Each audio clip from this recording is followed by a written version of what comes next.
on behalf of the Rice Design Alliance, I welcome you to the second lecture of our spring lecture series, New Orleans 5 Years After. We want to thank Rice School of Architecture and Dean Sarah Whiting for their continued support of our organization and mission. We would also like to thank the Museum of Fine Arts Houston for the use of the auditorium, and we would like to thank them for their continued support of our programs. I also want to thank tonight's pre-lecture reception sponsor, Perkins & Will. Please take a moment to view the list of sponsors.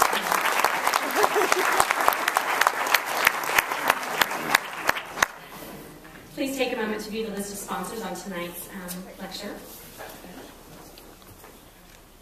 As a courtesy to our speaker, please silence your cell phones and do not use flash photography. This series continues next week with Ray Manning, and it will conclude on February 9th with Alejandra Lillo from GRAFT. Following this series on March 9th, RDA will present a civic forum with County Judge Ed Emmett and Galveston Mayor Joel Jawalski, who will discuss our area's hurricane planning and preparedness in light of our recent history with Hurricanes Katrina, Rita, and Ike. RDA spring programs continue in April with the annual architecture tour, Houses of Import, which will focus on out-of-town architects working in the Houston area. The Sally Walsh Lecture will feature Dutch architect Petra Blyss, presented by RDA, the Rice School of Architecture, and the Architecture Center Houston Foundation. For more information on all of RDA's future programs, please see the RDA website at www.ricedesignalliance.org. And now I'd like to introduce our speaker, Scott Bernhard. Mr. Bernhard is currently the director of Tulane City Center at the Tulane School of Architecture.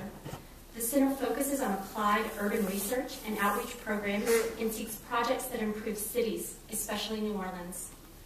Their research strives to activate design and construction projects, advocacy, and education.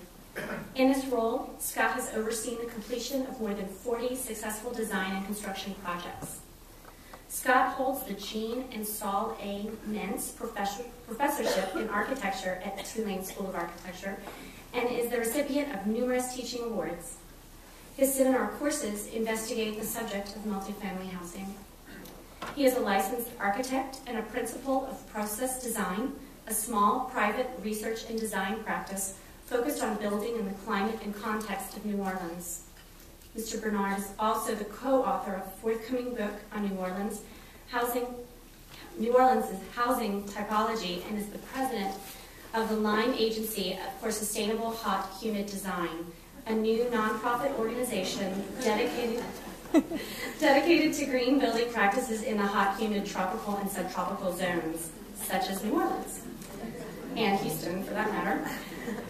Scott received his Master's of Architecture at Rice University in 1998. It is my pleasure to welcome Scott Bernhard.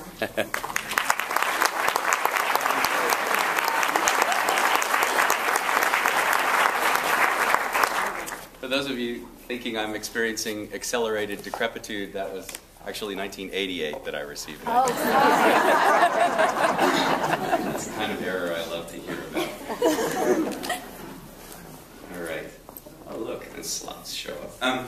I first want to thank you all very much for coming this evening to hear a little bit about New Orleans and the concern and the support that we've seen from the city of Houston in New Orleans has been deeply noted and deeply appreciated. You all have been wonderful to us. I know we don't always have a great reputation in your town, but we're doing our best to make up for any problems we may have caused. I also would like to thank the sponsors this evening for giving me this great opportunity to come here back to the town of my college days to see you folks. I should apologize as well.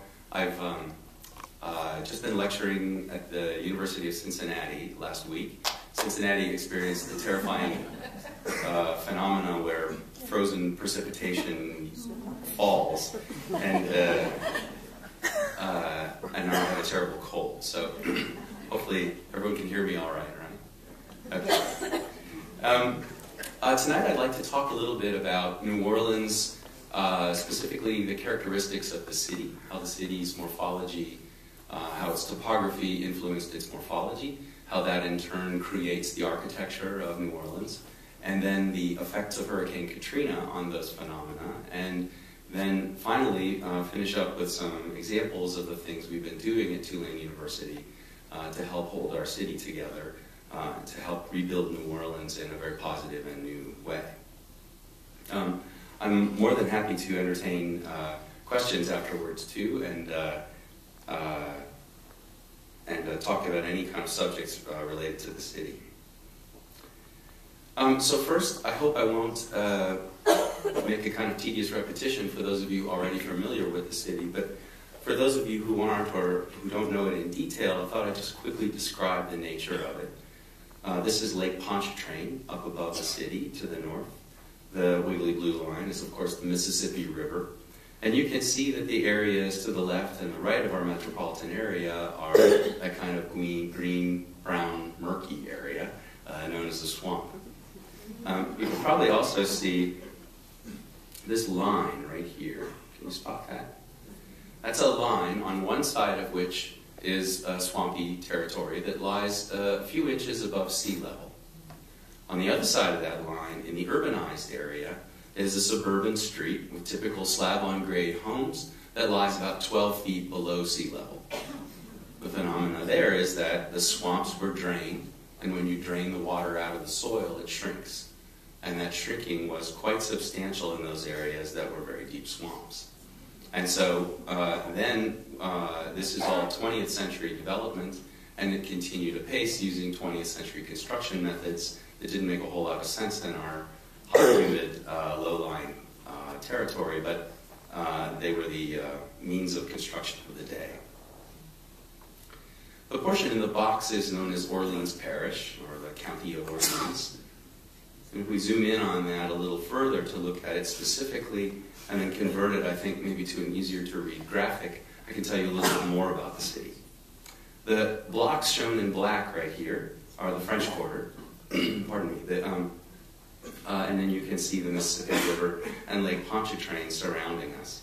Over here, I know in the last lecture in this series, or the first in this series, you heard a lot about the Mississippi River Gulf Outlet, which is this little creature right here, which has now been closed, and a connection to the Intercoastal Waterway, which in turn joins to the Industrial Canal.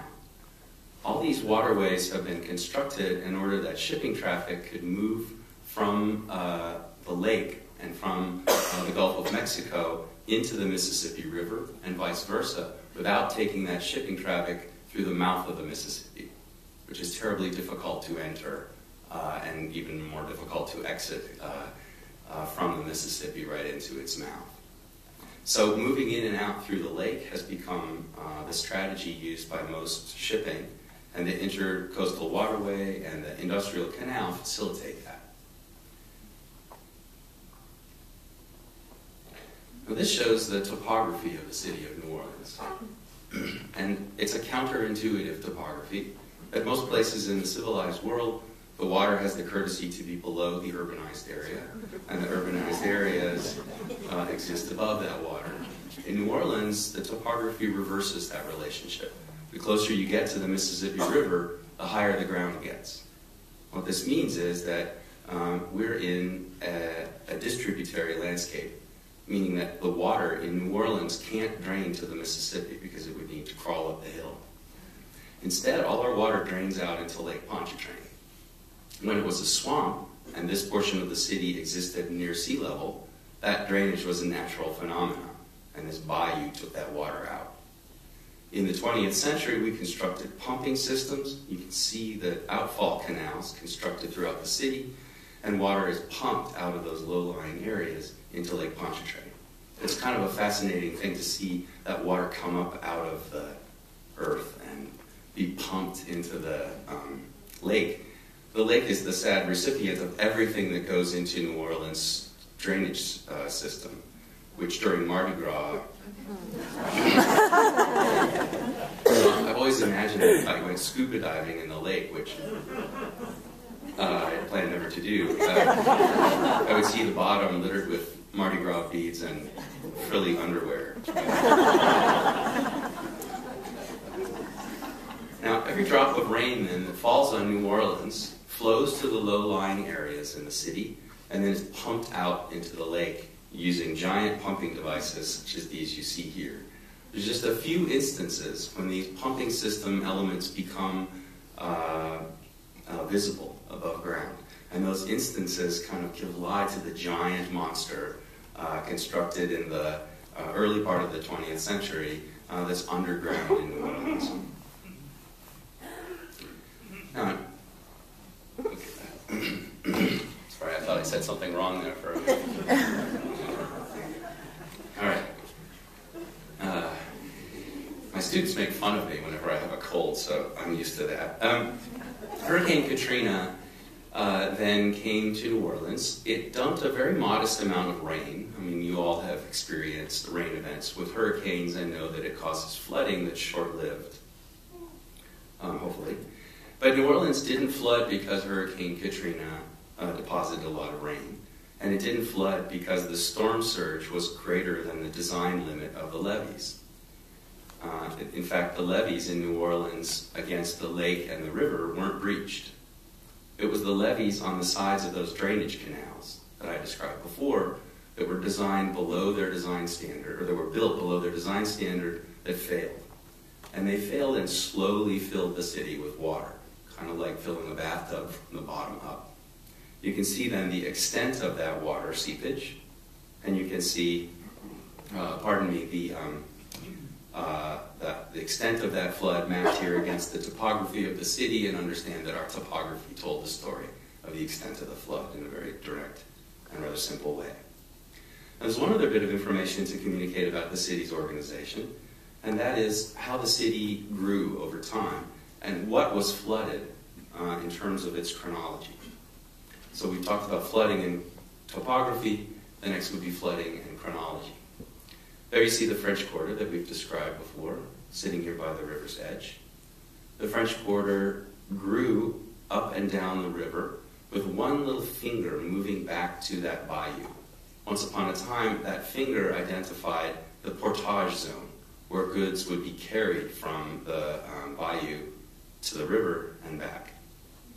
That's why the French Quarter is located where it is. That finger also runs along an elevated piece of ground. Look back at that topography drawing, you can see this elevated area of ground. Those are former locations of the Mississippi River. It actually flowed in a different place, built up soil in those locations, changed its movement, and left behind those ridges that allowed the city to have a mini topography. We can't really ski in New Orleans. The hills aren't steep enough. In fact, the ground drops at about 3 to 6 inches per block as you move through the city, and so it's more or less invisible. I saw one of my students standing forlornly after one of my lectures on a skateboard, pointed in the right direction, but just not enough gravity. And the growth of the city, suddenly you see in this 1835 illustration that the city's suddenly growing in these funny swaths or strips. And those strips have big, wide, open areas between them.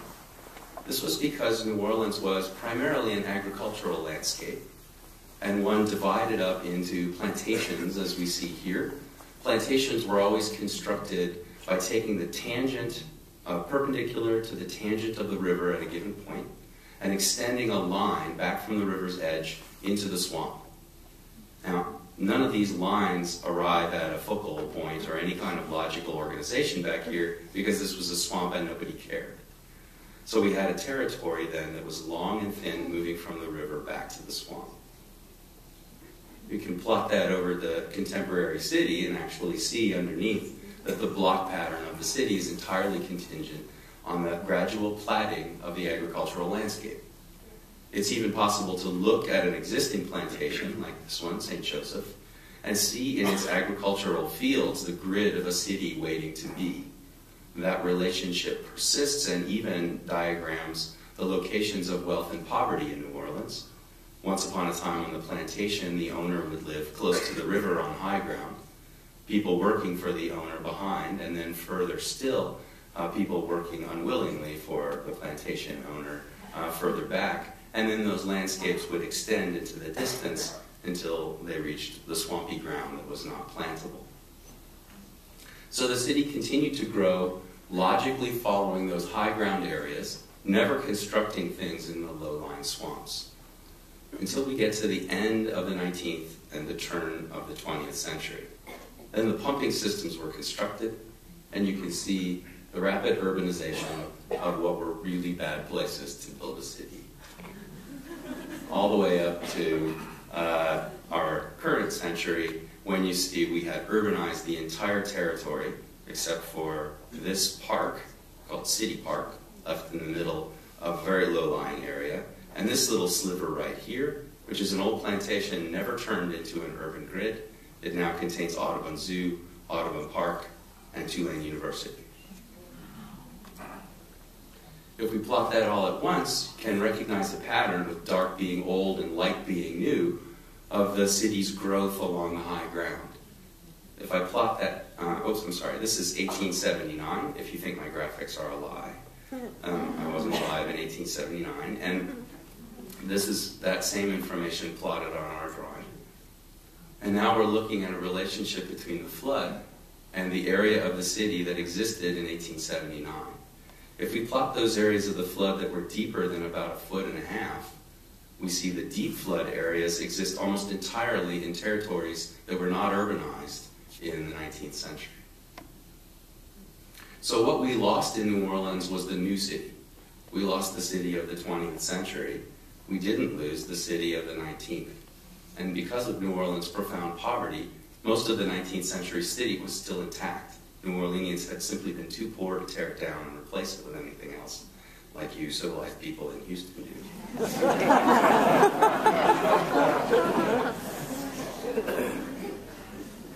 So after the flooding of Hurricane Katrina, people returned to a city, or people left their house like me. My wife and I have a 200-pound dog and 3 cats and a Mini Cooper. So when the hurricane was approaching and all logic pointed to leaving town, it occurred to us we had nowhere to go. We don't have any friends, we're not very nice people, and we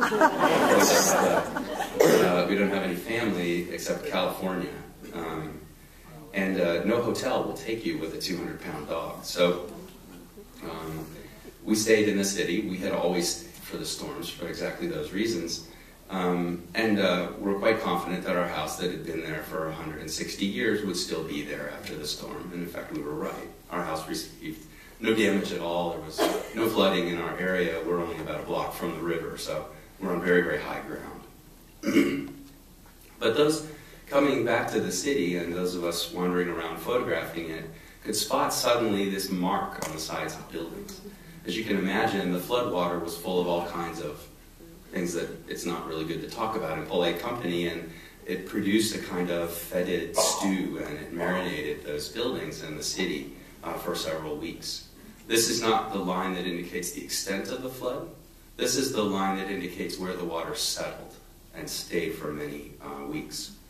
That line then suddenly revealed to New Orleanians the location of topography that we've never understood before. You can suddenly imagine that the guy on the skateboard understands his relation to topography even though he can't feel it or see it.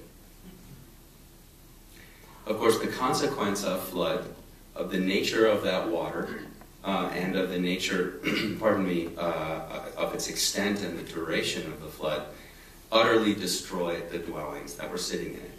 This is the house of friends of mine. You can see the water line quite clearly on it. I don't know if you can see vaguely up here, but right at the top of the windows there's another line, and that was the height of that the water reached, and then the dark lines are where it settled. Now, they were able to strip off all the interior materials of their house. They used shovels to scoop out everything that was inside. They pulled up all the floorboards. They removed all the sheetrock on the walls. They pulled off all the weatherboards on the exterior, took out all the plumbing and all the wiring. They had to completely replace the roof, the windows, the doors, the screens. In fact, there was nothing left of this building but the studs. It cost them somewhere in the neighborhood of 200% of new construction to put their house back together again. And they were among a minority of people in New Orleans who had insurance. Now, for those of us who didn't live in those low-lying areas, you might imagine that we would smugly walk around our ruined city and think how smart we were to live on the high ground. In fact, most of us felt so horrified that our friends had lost everything that we didn't dare complain about anything. This is the one piece of damage experienced in my neighborhood. Everyone left the town, and they left their refrigerators full of food.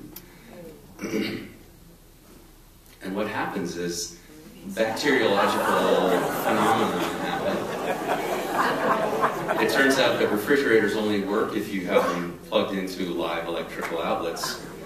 And anaerobic decomposition is among the most toxic phenomena that can happen in the hermetically sealed environment of the refrigerator. Terrifying things came. Now, Rafael Lemuria asked me to tell what he calls the refrigerator story. He's seen one of my lectures before, so I'll tell you the refrigerator story. I saw this all over town, things written on refrigerators, and then I felt so smug and happy because my wife and I had cleaned out our refrigerator because we had been in the house when the electricity went out, but we'd forgotten about our tenant's refrigerator. Now, when I saw these, it suddenly occurred to me that it was probably not good. People were telling me that you should wheel your refrigerator out to the curb and a special group of people would come and take it away. Special.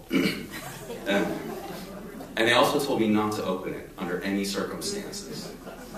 And I'd read advice like this written on refrigerators, and yet still there's something inside me. I just wanted to know. So I went into my tenant's apartment and I opened up, I stood in front of it in the little kitchen and I opened the doors and a waft of death came out toward me. It knocked me out unconscious. As I fell to the floor unconscious, I hit my head on the kitchen counter.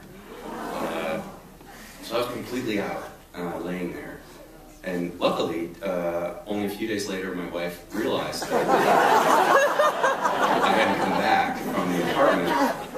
She came down and she actually literally dragged me out of there by my feet. So I think that did more damage than anything else, but she's got to live with me though. So anyway, it was really, really bad. And literally these appliances were completely beyond restoration.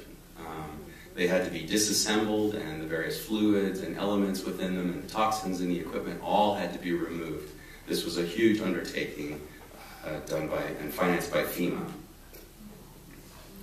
So New Orleans lost about 275,000 homes.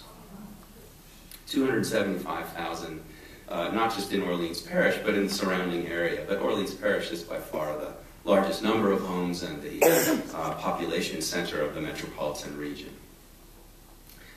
I drive people around New Orleans all the time now, and I tell them about the flood and the problems we've had, and they always look out the window and they say, "Oh, look at that house. It's so terrible what the storm did." And I always try to make sure that people understand that things like this, abandoned and blighted house covered with cat's claw. You guys have cat's claw here? Yes. Oh, you're lucky if you don't. Cat's claw vine growing all over it, which actually makes these attractive long beans in the summer, but don't eat them. I have to know. So cat's claw vine growing all over this. This was one of the approximately 60,000 abandoned dwellings in New Orleans prior to Hurricane Katrina. So we had a huge number of dilapidated buildings. I took this picture. It isn't actually the same house. It's the next door one. That house was actually gone after the storm, but revealing the next one in line for my photograph of tragedy. It's part of what gives New Orleans its charm. All these fabulous buildings experiencing a state of graceful decline as they're subsumed and sucked back into the swamp. So, confronted with this terrible situation, there have been a number of nationally reputed experts who've come to New Orleans and given us advice. There have been some extremely generous people from all over the world who've come, some of whom have come, bought houses, and stayed in the city trying to help us rebuild. They brought notoriety and generosity with them, and we're deeply grateful. There have really been about 4 different ways that people are approaching the reconstruction of the city, And if I may, I'll just describe really quickly what those 4 ways are as I understand them. The first method of rebuilding the city that made the most sense, especially to people like the Urban Land Institute and experts, anyone with an engineering background, immediately recognizes that we should rebuild the city with a more compact footprint. A more compact city would have a less linear length of levee. We could, ooh, that's nice, alliteration. Less linear length of levee, and it would also be able to consolidate dwellings on the high ground portions of the city, which are in fact the location of most of our tourist trade, which is the only viable industry now in New Orleans. Shrinking the footprint, though, envisions abandoning many neighborhoods in the city. Abandoning neighborhoods that people have lived in all their life, where all their roots and connections lie. And these are often neighborhoods populated by people who've been displaced many times before, both in their own life and in the life of their community. Displacing these communities once again is really politically untenable. So as logical as shrinking the footprint of New Orleans might seem, it just can't happen. What also shouldn't probably happen, but is that new levees and new pumps are being constructed. This time we're constructing pumps back where they were before, which is in the low-lying areas of the city that flood, so that the pumps can push the water out to the lake. The bad problem with that is that if it does flood and the pumps can't keep up, they get flooded and they stop working, and the problem multiplies. So we've also constructed new pumps near the lake. We've constructed big gates to keep the water from coming into those outfall canals. And we've spent billions of federal dollars to create this whole world, or I should say the Army Corps of Engineers has done so.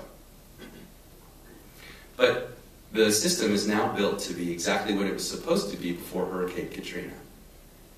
And it's extremely likely that we'll have a storm as serious or worse than Katrina. And I don't think anyone in New Orleans imagines that the new system will function perfectly. So the idea that we would hold back the world, once again, using civil engineering, strikes many of us as a kind of concept from the 20th century that had some problems associated with it. The third method is the method being pursued by Brad Pitt and a number of others. They imagine that each house can become its own self-sufficient, infrastructure integrated entity. So the houses are raised up off the ground, about 15 feet in many instances. They have solar panels, they have their own water catchment and filtration systems, their own generators built in and inverter mechanisms.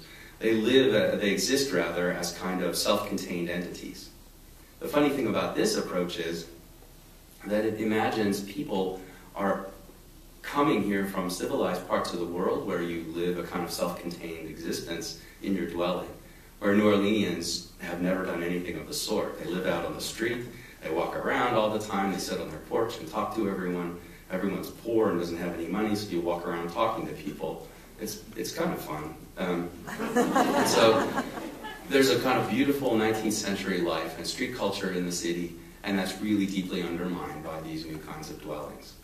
So there's a wonder to the progressive nature of this architecture and the possibilities put forward, but there's also a kind of urban paradigm that's clearly inconsistent with the traditional city, well-intended as it may be. I think you're having some folks here from MIR, Make It Right, that is, pretty soon. And I know they'll frame this argument differently, and that's all to the good. I'm close with many of those people, and they are just really terrific people doing great things. I'm even getting to be pals with Brad Pitt, which this guy, I can tell you, is actually nice. And more surprisingly to me than anything, he's kind of smart. I talked to him, and he really seems to know what he was talking about, and that's not the expectation I had. And I'll tell you another thing. Brad Pitt and I are exactly the same age. We're exactly the same height. And we happen to be exactly the same weight. So I tell my wife this, and she said it's an issue of the weight distribution, I guess.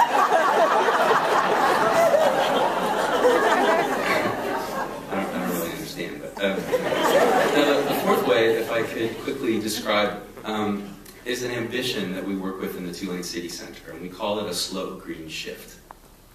We try to encourage new land use strategies in the low areas of the city that are seeking to enfranchise the people whose neighborhoods those are, so that people living in those areas see possibilities for the use of their land besides the reconstruction of ill-advised dwellings.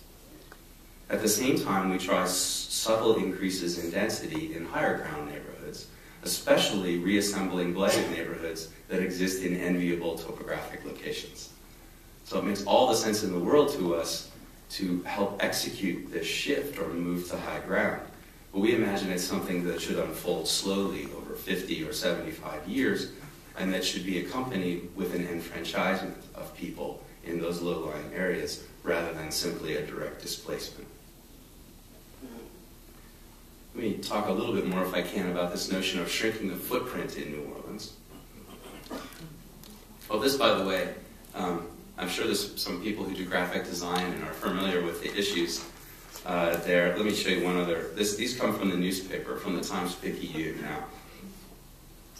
And this is the way the Urban Land Institute chose to indicate in the newspaper their proposal for moving people out of the low-lying areas.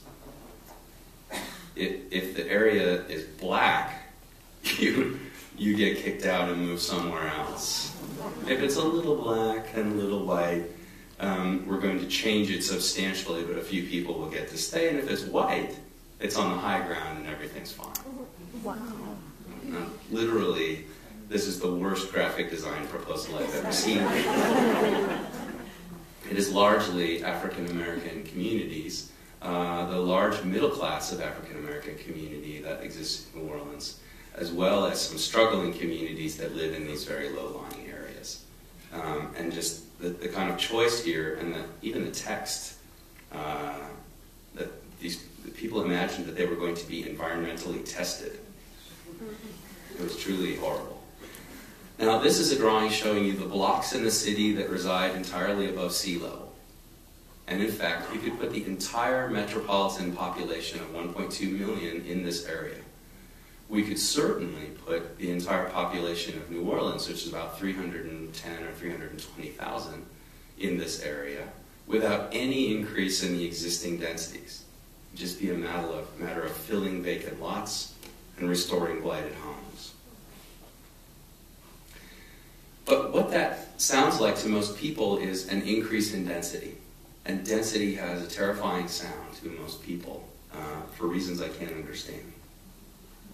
This is the French Quarter as it was depicted in 1745. At its birth, of course, it didn't really look like that. But if we zoom in on one piece of it, I wanted to show you the structure of a French Quarter block and talk about what density really is in New Orleans. Here's that block zoomed in. You can see buildings, little houses located at the edges of the block, right on the street, and then deep lots on the side, forming side streets that have fewer dwellings. So party wall buildings pushed up to the street edge, and then side streets that are usually the radial streets moving from the river to the lake on the edges. If I make that a three-dimensional image, you can see the basic configuration of a New Orleans block multiplied out over the city. This is really the structure of our urban environment. Buildings come up to the street edge. The block is usually open or empty in the middle, and that allows coolness to exist in the center and flow through the dwellings to the hot street where air is rising. I love this drawing. This is showing us a block in New Orleans. Those black areas are the enclosed spaces of the buildings. The white areas are open to the sky and the rain. And the gray areas shown in this illustration are covered outdoor spaces. And you can see the tremendous quantity of covered outdoor space in the city. There's a kind of fluid relationship in New Orleans through a series of layers between the inside and the outside. I've experienced nothing like it in the world other than in Japan, where the transition is so blurred and so attenuated that you really begin to lose track, especially in the nice weather in New Orleans, of whether you're in a building or outside it. We're looking down at that French Quarter block again. It's an actual block. And here it is depicted a little bit abstractly. These are the enclosed spaces of the block. And here, as freestanding, three-dimensional entities, are those covered outdoor spaces. You can see how far they rise that covered outdoor space exists on almost every floor of every building. So you'd never be able to plunge out the window in New Orleans without hitting one of the balconies or galleries, which is good for heavy drinkers. And here those two elements are together, forming the transitional spaces, those open courtyards, and this kind of really lovely and lyrical environment that most people know as the French Quarter. This is where I lived before I lost my mind and bought a house. I had this beautiful courtyard in the middle of the quarter, a quiet place, even though crazy Mardi Gras action was going on the street outside. The inner block was cool, it was fecund, it was full of plant life, and a kind of its own little strange zoology too. Fauna, I guess is the word I was looking for. This is Brad Pitt's house, in case you ever wanted to know. You can see the courtyard space and the covered outdoor spaces on multiple levels of the dwelling. This is typical of spaces in the city of New Orleans, not just in the densest parts of the French Quarter, but all over New Orleans. In fact, if we went to some of the least dense areas of the city, where we're looking principally at 1- and 2-story buildings, mostly wood frame, we still find that same organizational idea, that buildings pull up to the street edge, they form a dense urban environment that's very hot, and they yield an open interior block, lots of covered outdoor spaces, look at the size of that one, that make a cool environment in the mid-block, and then air tends to move, cool air is pulled out to the street. And these are some of those kinds of spaces as well. This is a side gallery, a covered outdoor space moving along a shotgun house in Bywater. We also, just like in Houston, we have something called the Garden of Subtraction in New Orleans. This means that you don't ever plant anything. I contend that in New Orleans, if you want a banana tree to grow, you just stare at the spot where you want it, and you kill everything that's not a banana tree, and a banana tree will emerge.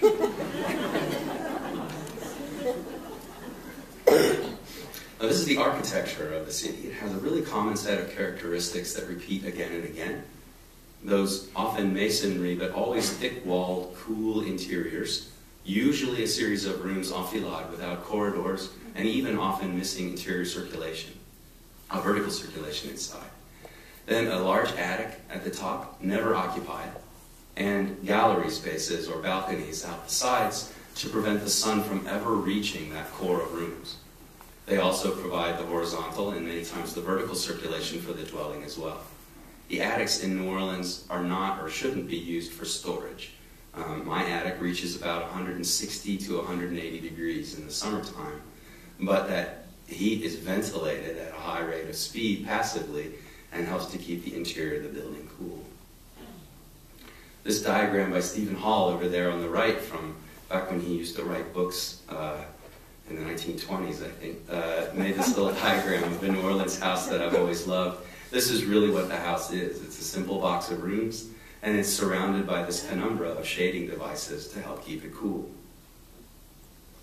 So armed with that little description of the city, its nature, its morphology, and the elements of it, I wanted to talk a little bit about the work we've been doing at the Tulane City Center. The Tulane City Center came into existence right after Hurricane Katrina. It was an idea that we'd been contemplating at the Tulane School of Architecture prior to the storm. But really no moves had been made to put it in place, and we were beginning the terrifying process of working with university administration to try and figure out how we would create such an entity that would engage in applied research and community outreach efforts. We knew that other architecture schools had done it, and we imagined that we might be able to as well.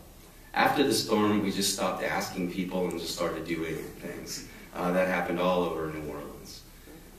So we created a whole series of loosely related programs, projects, and these all floated between those poles of applied research, some of which are pure research initiatives, and others of which were almost entirely outreach with relatively little educational value for our students other than the act of engaging the community. In the 62 months since we formed the City Center after Katrina, we've completed 72 projects. Some of these are urban design, some of these are small-scale furniture, but many of them are design-build projects in a kind of middle scale. We've involved 36 of our approximately 40 Tulane School of Architecture faculty. That doesn't mean that only 4 faculty haven't participated, though. Our senior faculty are, if I can characterize them with one swoop, completely disinterested in these activities and not engaging them at all. And our rapidly churning junior faculty that come and go from the school seem to come to Tulane specifically to be involved in these projects. This really does seem to be a phenomenon of the young and foolish. Students, we have about 320 students at Tulane School of Architecture, and we've involved about 320 students in the last 5 years. We're really quite close to full saturation. We're helped by the fact that Tulane students must complete community service courses. That means that their coursework is connected to service activities in the community. They perform service and they reflect on that service within the context of the course. Of course, in architecture, that's an easy one. And so it's very simple for architecture students to receive this credit, and we at the City Center set up those projects. We've received about, we're very close to $2 million in grants and contracts right now, and we're closing in on $2 million in restricted gifts as well. I don't know, I'm sure in Houston money falls from the sky all the time, but at Tulane University at the School of Architecture, our grants and contracts in the year prior to Katrina were 0. And restricted gifts, I think, were about $22,000. So this has been a phenomenon for us generating work and national notoriety. The School of Architecture has risen to be one of the, the 5 hidden gems. So we're still hidden, but we're a gem now, which is good. We finished 6 single-family homes and are rapidly constructing our 7th. There's about 20 projects going on at any given moment in the city center, and that's accomplished with a huge staff of 2.5 people. I'm the 0.5. I won't go into that one, but the city center is run entirely on student energy. We found a way to plug USB drives directly into their bodies and have that energy. All the projects have students doing the bulk of the work and often contributing major design components under the guidance of licensed practitioners, principally our faculty members and engineers that we bring in for various purposes. So if we look at the city of New Orleans again, and look at the locations of city center projects, at first they might seem kind of hopelessly random, as if we were just doing whatever we could when the projects came to us. And that's in fact exactly what was happening. But when I took over as director, I started to have to talk about what we were doing, and people always asked us if there was some method that we were applying to our work, and so I invented one. I looked at the topography of the city and determined that all of our projects, with almost no exceptions at all, this is the city center itself, and this is an exhibition space we have. So all of the projects that we had built in the city were built in a zone that existed between the extent of flooding in Katrina and what we call the 0 line in New Orleans, or sea level. That yellow zone established a territory where we could work. Some portions of that territory were high enough that we thought increases in density made sense. I'll talk about those at the end. And other portions were low, and we wanted to reconceive land use ideas in those low-lying communities. To that end, I wanted to talk about the Holly Grove Growers Market and Farm. This is a project we began in one of the low-lying neighborhoods of the city. You can spot it over here. This is at the low end of that line, a little bit below sea level in that neighborhood. We found that there was a large abandoned tract of ground that had once been a nursery. And it had one existing building in the center of it that had been the office of a landscape architect on the 2nd floor. And that landscape architect hated his children, and so he gave us the building instead of them when he retired. They were good for nothings, he said. This line cutting through the neighborhood of Holly Grove, this green line cutting through, is an old rail easement that was converted later to a drainage easement. And so there's a huge drain line buried under it that leads to the infamous 17th Street Canal, one of the sources of the flood. You can't build anything on top of a drainage easement, but you can use the soil on the top of it. And what it looks like right now are a whole bunch of little pens, because the Sewerage and Water Board puts a little chain link fence around each one of these dangerous areas of grass, and won't let them be used or touched for any purpose. And so we end up having a huge swath linear cutting through the city with a lot of dead and obsolete technologies associated with it. And the old train station up here that's now been converted to a post office makes the beginnings of what we think of as potentially a civic core in a low-lying portion of the city. So we designed a master plan for the Holly Grove Market and Farm. The Holly Grove area is a rather poor neighborhood, but people were learning, especially through our partners, the Food and Farm Network of New Orleans, learning how to grow vegetables and sell them in a growing and increasingly lucrative farmers market context.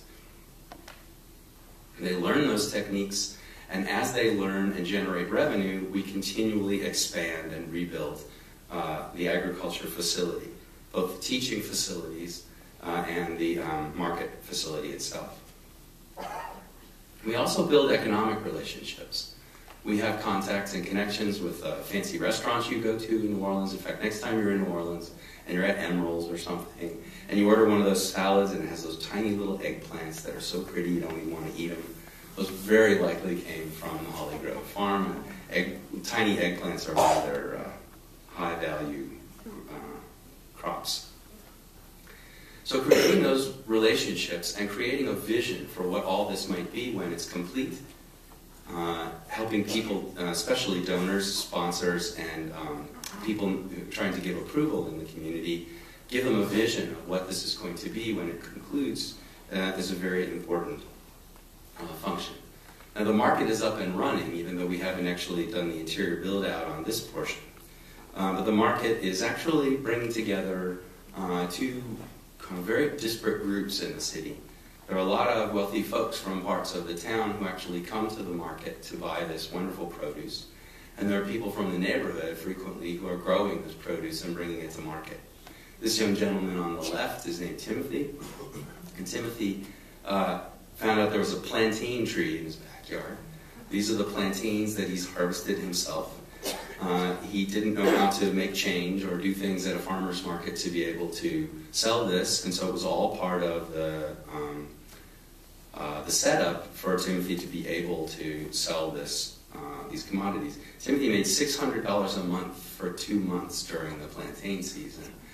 That may not sound like too many iPods to you all, but for Timothy this was a staggering sum of money, and he told me most sincerely that he intends to be in urban agriculture.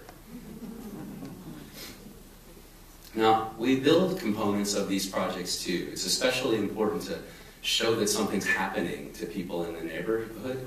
It's hard to see those economic relationships and those possibilities of new land use ideas, so we have to construct something physical that people can identify with, and happily that works out because we're architects. Now, this is one of the first pavilions we constructed on the site. You can see the students building it. The architecture students have grown our graduate program fourfold since the storm. Our number of applications for a graduate program has grown 8 times since Hurricane Katrina, and we've quadrupled the number of applications for undergraduates, although we can't take any more than we already have. Students want to come to our school and do this kind of work in the community. And I know I'm preaching to the converted here because both University of Houston and Rice have such fantastic programs in the community around town. So our students are getting construction and design experience on these sites. This is one of our small buildings. This was constructed as a 3-credit, 1-semester course for 6 students to construct this small building.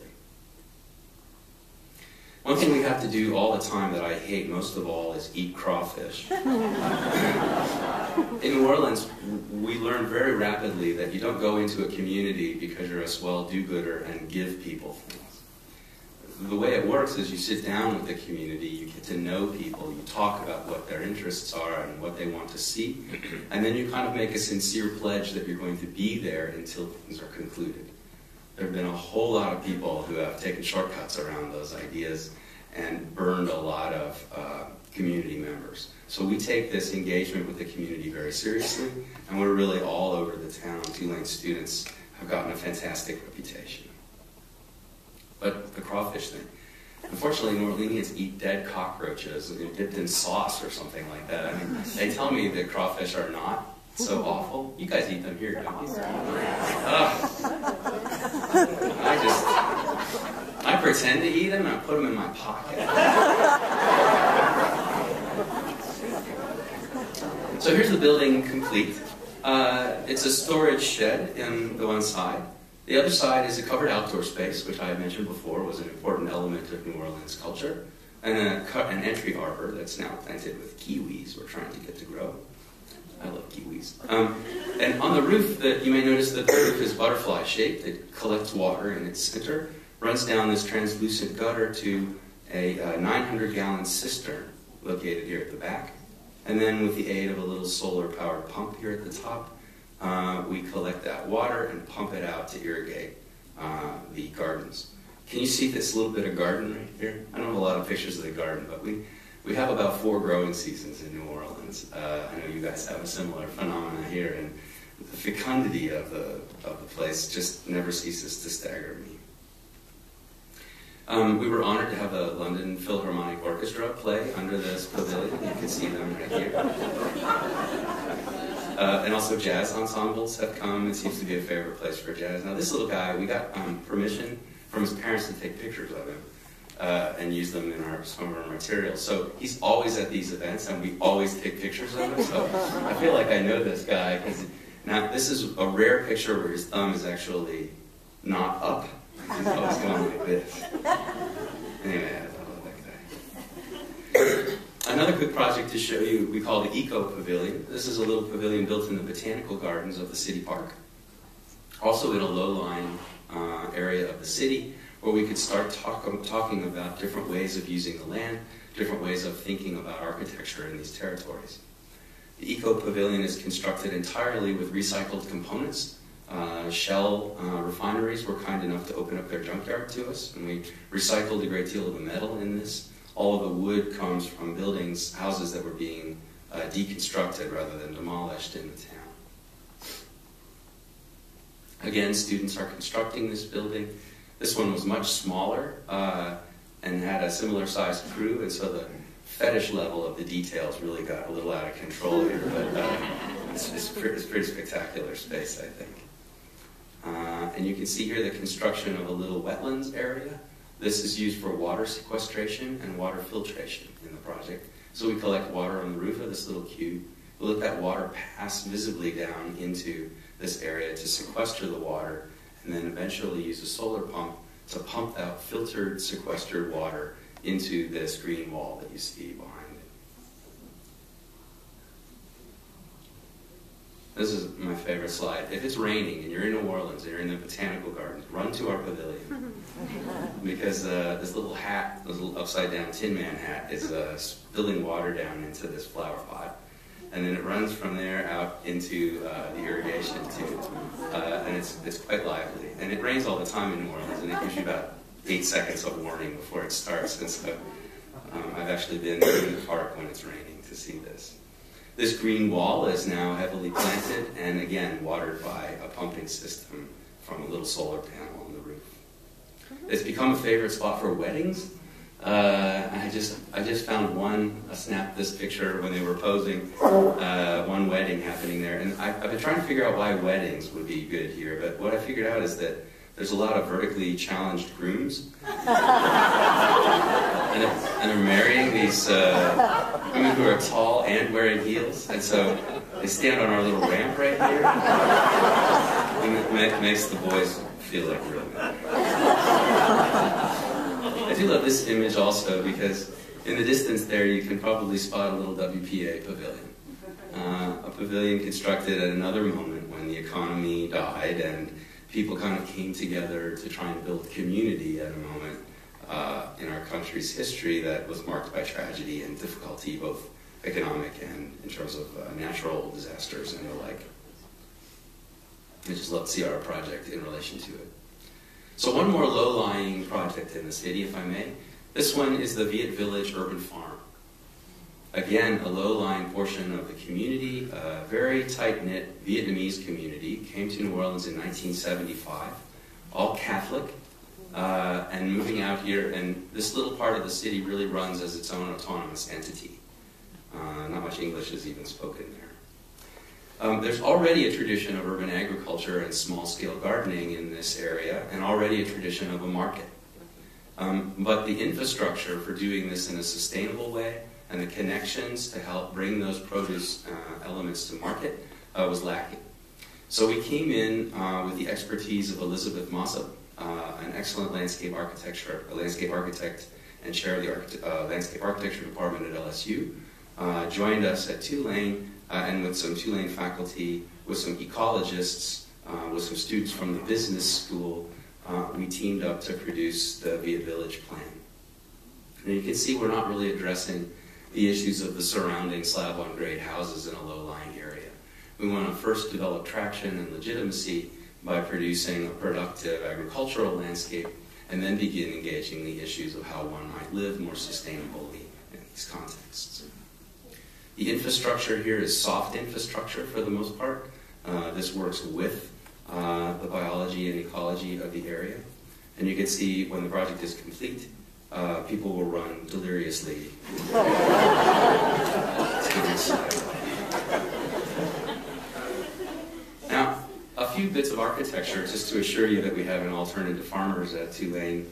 A community health center, also in that same Vietnamese community, is an important one to show.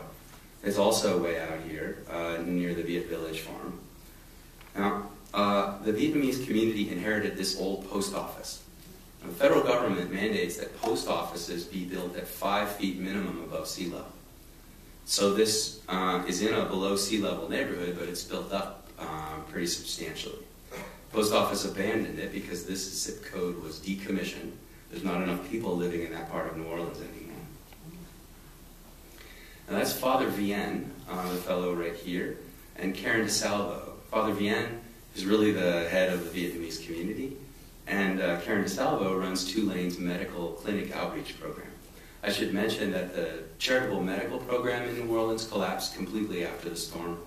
The governor of our state would no longer allow us to renovate and use our charity hospital. That served the 60% of New Orleans population who are currently without health insurance. 60%. So with Charity Hospital closed, there was nowhere for people without insurance to go. This placed a tremendous burden on the emergency rooms of the remaining for-profit hospitals. And so Tulane has stepped into the community and started a new idea called health centers. These are not meant to be just clinics, but actually part of the community and focusing on long-term health goals as well as just treating illness. Now, Karen DeSalvo, who runs this, is a very good friend of mine. She's a wonderful woman, but she's not an architect. She got an offer from a group in Chicago who would discount their architectural services 15% out of charity to New Orleans and design her a health center in the Vietnamese community. I don't know how many sharp Vietnamese or Chinese eyes I have in here, but they brought this back after the money had been paid and made a presentation to the community who were absolutely outraged. All the symbolism on this building is Chinese, not Vietnamese. The building came in at something like $16 million for the bare building, when in fact the budget was $1.6 million. So this group of Chicago architects, who shall remain ever nameless, produced a really terrifying building. And then to make matters worse, we have a growing Hispanic community in New Orleans that's really just started to happen since the storm. This has been wonderful for the city, and the Hispanic community, a big contingent, has settled out near the Vietnamese. So they were going to be using this clinic as well. And their community leaders were pretty unhappy about this design. So we went back to the building and thought that we could probably use the existing post office without tearing it down to do a first phase project.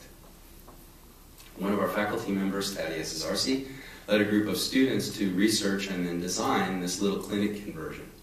You can see an aluminum, water jet cut aluminum valance around the outside edge. That valance depicts a pattern that any Vietnamese person familiar with traditional culture would probably recognize. as the pattern on a traditional or ceremonial drum. We showed it to the Vietnamese community, and they were delighted. They thought that they would immediately recognize this as belonging to their community. We then went and showed it to the Hispanic community in town, who immediately recognized these as Mayan glyphs. And were delighted that we would make such a step to kind of embrace the culture of this new immigrant group. And we did actually tell them the truth, but it seemed somehow still satisfied that we found this kind of intersection point. Now, the space also had high bay inside. Those high bays were going to go to waste as a clinic. And so what we actually did is group the exam rooms near the center, which made the most sense for the configuration of the building, and then actually, you can see them here in the plan, and then actually poked up through that high bay space to bring a kind of cone of Turrell-esque light down into the space. And you can see when that's constructed, children will be happy to have medical procedures. And then designed also a phase 2 expansion that took that notion of the exam room and its little light cone reaching up and really played that out as the morphology of the design. And apparently there are butterflies involved with that one too. And again, people call each other on the cell phone and tell them how great it is. That project just received a $1.6 million grant for the full budget. And we should go to construction drawings. Did y'all think I was done? No. I'm going to skip a project or two here because I'm running into my deadline. But this is a little project we did for the Neighborhood Story Project. This is a group of people who go around and help New Orleanians tell their own story. New Orleanians writing histories. It's a little bit like the Oral History Project, but these are much more carefully documented entities than an oral history would be. And they're put together as books by the Neighborhood Story Project and sold. And they've actually run into some pretty reasonable profit and now have a self-generating nonprofit system. And they needed actually little spaces to separate some of the storytelling from the larger group. And they also needed a little bit of storage space and some desk space, so we essentially did an interior build-out for them. This was a group of 6 students, but this time taking a 6-credit class. I go really quickly through these because it's impossible to tell you all the people, all the wonderful and generous donors, all the community groups that come together for these projects. Even the lumber is all donated by these crazy New Orleans lumber company people. So with the 275,000 destroyed houses, the last thing I wanted to do is tell you a little bit about the houses we're constructing in the city. This is about 5 minutes worth, so I don't want to tax your patience too much. But we've built, as I mentioned, 6 and are working on our 7th house right now. You can see that those are located in that yellow zone, principally at the high end of that yellow zone with one exception, and I'll show you that one first. Most of our buildings are constructed through the Urban Build program. This is run by a faculty member named Byron Mouton, who's a crazy Cajun. And Byron leads the students with military precision in the production of these buildings. Has really been a fantastic experience for the students. This is the first of the Urban Build houses. It has one little clever feature I wanted to point out. You remember me talking about those Make It Right houses and how they're lifted so far off the ground? Well, the FEMA has actually mandated particular flood heights in our city. I know you probably are experiencing that here too. And those flood heights meant that the floor of this building needed to be 7 feet above the street. If you built a building 7 feet above the street, you kind of make this strange, unusable, and odd space underneath it. And you also detach those covered outdoor spaces from the life of the street that's so important in our city. So the porch of this building is actually down at the normal level for the porch and engaged in the street in a normal way. And then they tuck the actual staircase of the building a little deeper into it so that you go into the building and then you sort of roll out of the building and sit down on what is a table on the outside and kind of a chair on the inside. The building takes the shotgun house. I'm sure you're all familiar with shotguns, and in New Orleans, shotgun doubles make up 86% of our housing stock in the old city. So that very recognizable form is here slipped or shifted to create a little bit more outdoor space, a little bit more natural light, and eliminate the need for corridors while still providing private access to all the rooms. This is Byron, Crazy Cajun. Never seen his eyes. I don't know if he has any. Here's Sam Richards. Sam teaches the students which end of the nail gun the nails come out. Tricky information. And who I can never show you is Emily Taylor. Emily is a graduate of our program, a native of Lafayette, who came to New Orleans to help us rebuild. And Natalie is the site foreman for all our design build projects. But she's never in the picture because she takes them on. And you see the interior. And there's the first purchaser. These homes are made for what we call kind of workforce people. This is workforce housing. This is not low-income housing. To meet the federal definition of low-income housing in New Orleans is quite nearly impossible. The federal definition involves someone making 80% of the median for their neighborhood. There are some neighborhood medians that are about $9,000 in New Orleans. So if you make 80% of $9,000, and then you have 1/3 of that left to spend on your dwelling, you can imagine that new construction is completely out of the question. Coupling this with the fact that the federal government has torn down all the public housing projects in New Orleans, replaced them with market rate and Section 8 voucher housing, and you can see we have a terrible crisis on our hands with poverty in the city. Timothy Holmes is this fellow right here. He's a police officer, and in New Orleans, when a police officer buys a house on your street, everyone rejoices.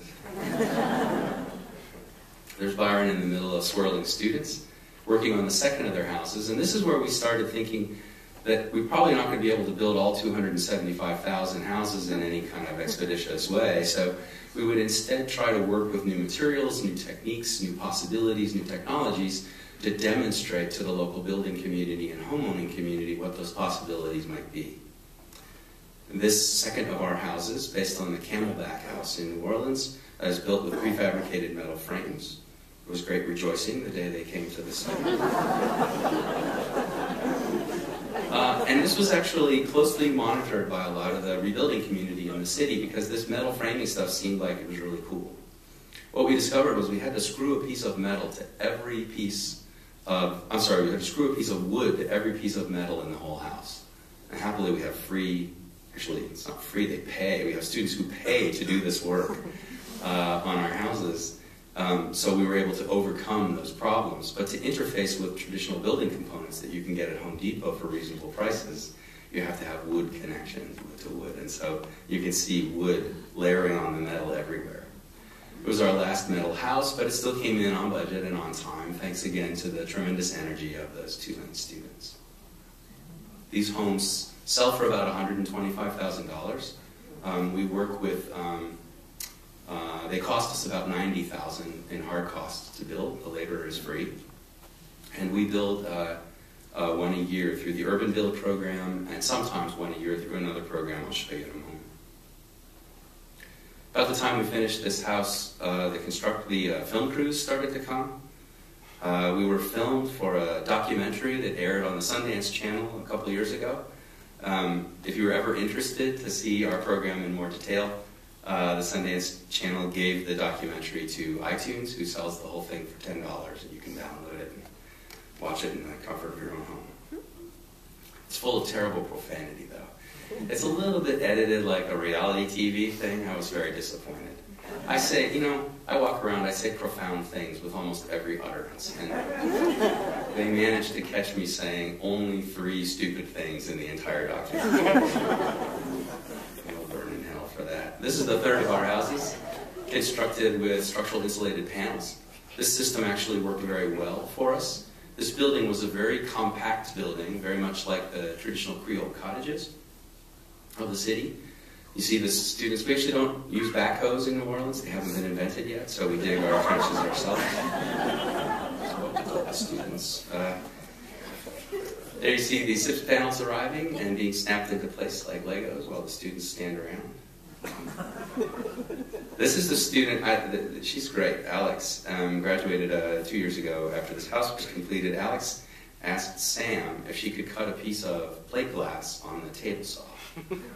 So we're starting with students. For those of you who didn't laugh, that would be a terrible idea. This is a tremendous opportunity to kind of really engage the things architects need to know and understand about putting buildings together. And we're working with students who are entirely untutored, for the most part, in these skills. They construct some pretty compelling little buildings, and they choose terrible paint colors for them, but you can see this one matches the covered outdoor spaces of the adjacent areas. This one was bought by a school teacher as well, the last one, in keeping with that notion of workforce housing. Now, this is my last project to show you. It's a house that didn't work. This is from our Green Build program. It's located very close to those other houses, so the neighborhood's quite similar. We built this house in a warehouse not far from the site and drove it in a truck out to the site and lifted it in place with a crane. Here's the warehouse, the route of the that they took cutting through the city, and the crane lifting the pieces in place. I think it's quite a lovely home. It was energy efficient. It was modular construction. It was expandable. It was affordable. It was everything we thought modular construction would be, and we were very excited about it. We put it down in the neighborhood and immediately suffered tremendous vandalism. All the copper tubing was stolen out of the underside of the house. The solar panels were ripped off the top of it. We have a house about 1.5 blocks away from this one. And let me tell you, at that house, the students left a ladder leaning against the house one night. The neighbors came out, took the ladder down, took it over to their house and locked it up, called the students and let them know. The students came and got it the next morning. Contrasting that 1.5 blocks away with the neighborhood that experienced the house and never saw the students. The house was built in a warehouse somewhere. We didn't eat the crawfish on this one. It was a terrible problem. We ended up selling the building 2 years later, and we sold it at price, but we sold it to a solar panel installer. In other words, it was a corporate purchaser. They used it as their headquarters for solar panel installation, and now they've just sold it to a residential user. So it was a great lesson learned for us. The last of our homes was LEED certified. We did this once to prove that we could, and we'll never do it again. Cost us an awful lot of money given the tight budgets we work with. I like this slide. This is Byron, who runs the Urban Build program, and this is what the students look like working for Byron. Can you hear what she's saying? Another, I think, very elegant house. This is Emily, who's part of every one of these construction crews, a very important part of everything we do, and never in the photograph. Can you tell that she photoshopped herself in there?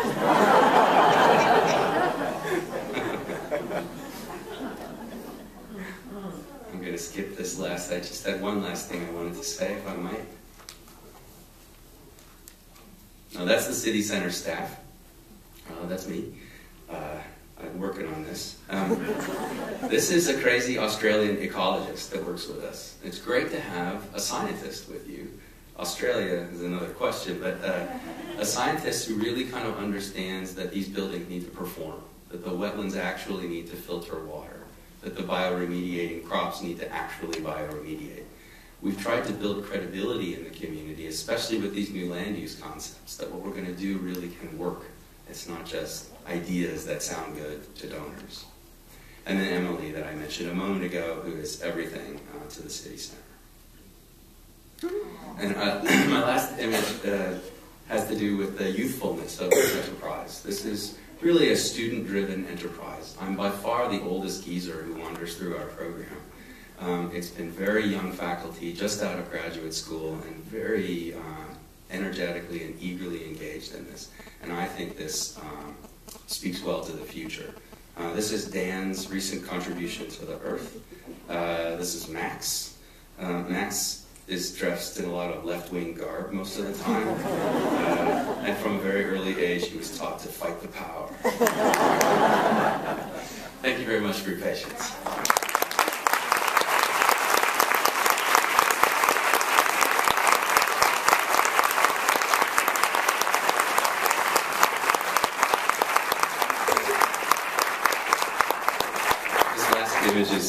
testament to the fact that we need more than just levee systems, something about our education system, but also a testament to the fact that New Orleanians are an incredibly tenacious group of people. And I really think that's why the city's still there right now. Can I entertain any questions?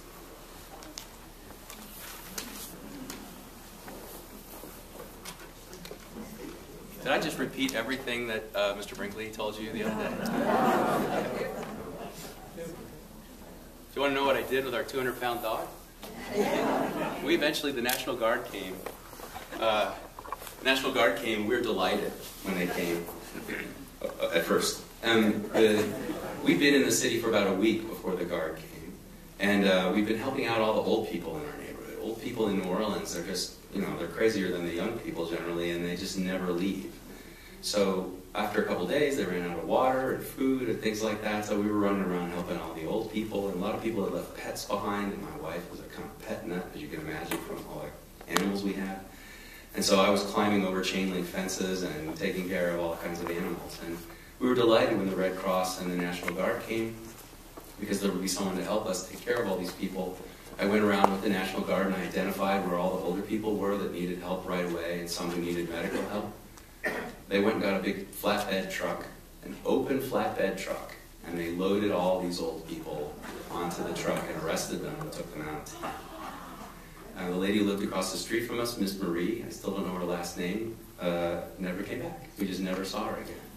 So, and then the National Guard told us that we needed to leave or they'd arrest us. So we put the dog in the Mini Cooper. I didn't think he'd get in, but my wife said, he'll get in. He figured we were leaving, and if he wanted to come with us, he would just get in. So he did. Our 3 cats and a couple of laptops, and that was it.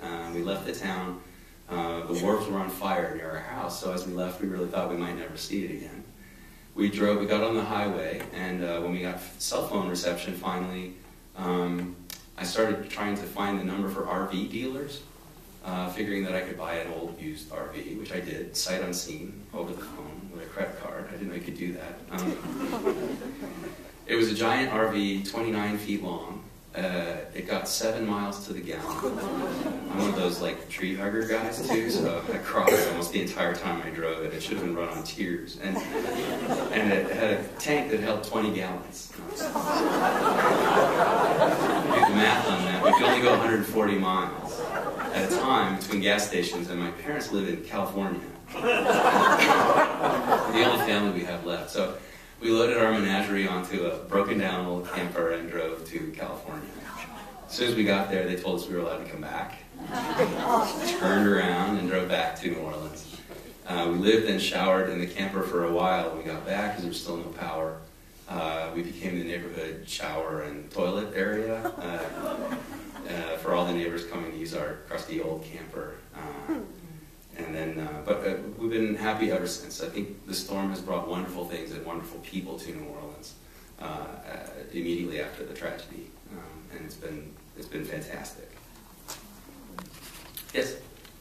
I have seen houses that are built with pipes at 4 corners that float. Is that something that pontoons? There have been a number of those done. Can you all hear me if I do it like this? Oh, no? The question was about the floating houses, floating foundations. There have been a number of those done. Most of them are kind of colloquial, vernacular versions, such as pontoons, and the house sits on them. But the architecture firm of Morphosis worked with students at UCLA or USC? One of the other of those California schools, and built a floating foundation house that's quite elegant. And it is. It's built in the Make It Right area. It's one of the Brad Pitt houses. Is it practical? It's very expensive. But the nice thing about the Morphosis house is that it stays down at grade where the normal New Orleans house is, and it engages. If it was in a neighborhood, it would engage the street level there. Sadly, it's built among the Make It Right houses, which are all elevated. So it's an interesting idea, kind of in a funny place. The second question is yes. that this was all New Orleans proper, but nothing is being done about Metairie, is that right? The neighboring suburb of Metairie, which is in another parish, experienced what we call nuisance flooding. It was not that severely damaged. Downriver from New Orleans is a parish called St. Bernhard, and then another one called Plaquemines, and those were just utterly devastated. As bad as it is in New Orleans, those are, really almost totally destroyed. Plaquemines especially. Yes, sir. With the storm coming right at the semester starts and students probably not able to do anything that fall semester, what was your startup on Urban Build and your program? You mentioned difficulties with financing from the university and getting the buy-in and all that. Sure. How did you queue up so quickly to do so much work? All those troubles with the university were prior to the storm. Immediately following the storm, I don't know if you've ever heard of this fellow Scott Cowan, who's the president of our university. He's just an extraordinary person. He's isn't he a great guy? I knew him before the storm, but I just didn't know what a wonderful man he is. The president of the university decides that the medical school is going to put the medical system back together, that we don't have a school of education, but he created the Cowan Institute for Education Initiatives, and that's essentially the school district head now in the city. We don't have a school district anymore. We have a lot of charter schools. Tulane stepped up in education. They stepped up in medical services. And he just enfranchised the architecture school to go out and try and do good things in the community. So those impediments and barriers were broken very rapidly. I mean, he drove the lawyers crazy, but he just decided that there's no Tulane without New Orleans. And it became increasingly clear to us, Tulane's the biggest employer in the city. It became increasingly clear to everyone that there's no New Orleans without Tulane. So we built a relationship with our city that we just never had before. And it's been incredibly heartening. How fast did the kids come back? Oh, the real answer to your question, the students actually, they left, and they all went to other universities. Almost every student matriculated at another very generous university, who took those students in, let them take the courses and so forth, and then we went through the arduous process of comping all those courses into our curriculum, and then streaming it into our normal curriculum. 95% of the students came back to Tulane after the storm, even though almost every university agreed to keep them permanently if they wanted to stay. We did in the regular semester in the spring and built it over the summer. It's a bad idea. And then we settled into a kind of more reasonable pattern now of a fall design and spring build. A lot of those projects design and build in one semester, but they're usually smaller than a house. Yes, sir? I was just wondering if you had a specific methodology for kind of the community interaction or buy-in point, and if there was a way you quantified that in any way, or? Sure. The question is, do we have a specific methodology for community engagement and kind of procedures? Again, we sort of made this all up as we went. New Orleans has a tradition of something called social aid and pleasure clubs. Is that familiar to you all?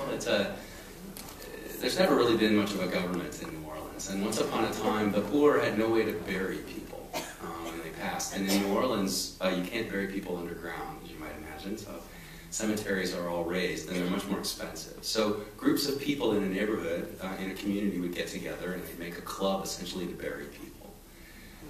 This is where the second line parade comes from for funerals, where a variety of functions that have to do with funeral work, and then that's segued to parades in a celebratory way. And so Mardi Gras and all those phenomena in New Orleans all emerged from the social aid and pleasure clubs. So the long answer to your question, I'm sorry, the short answer, is that we just tap into the social aid and pleasure clubs. So we usually start off with a Mardi Gras Indian somewhere who knows someone who needs something. We found a fellow in the Holly Grove neighborhood who used to work for the Sewerage and Water Board. He's retired, he lives in Holly Grove, he really believes in his neighborhood, and he has broken down all the barriers with a very difficult and notoriously corrupt city agency for us to be able to do that work.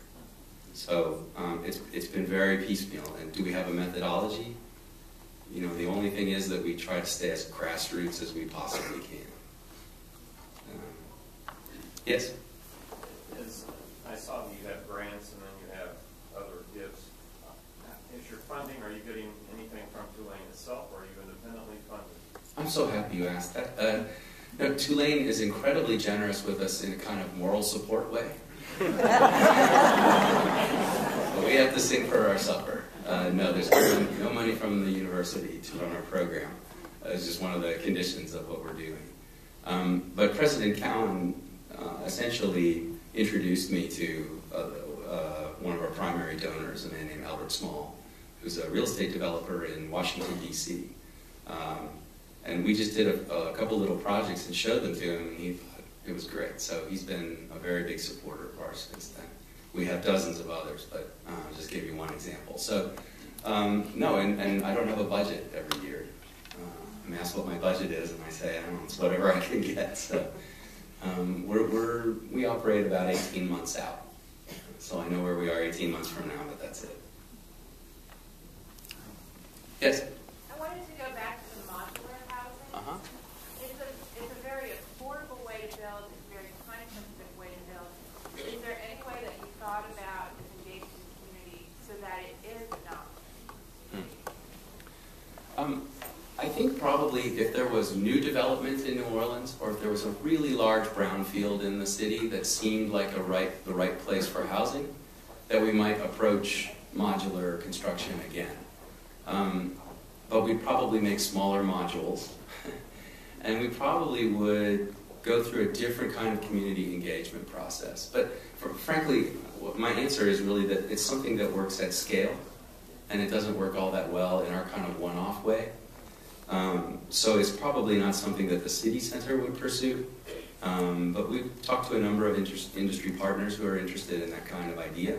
We haven't found the right situation for it yet.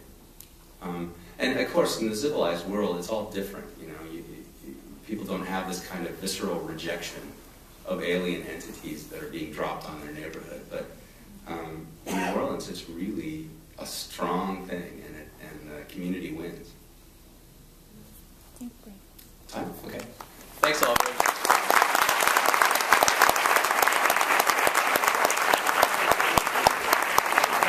have little booklets down here, if anyone's interested. Little booklets about city center projects and so on. My propaganda.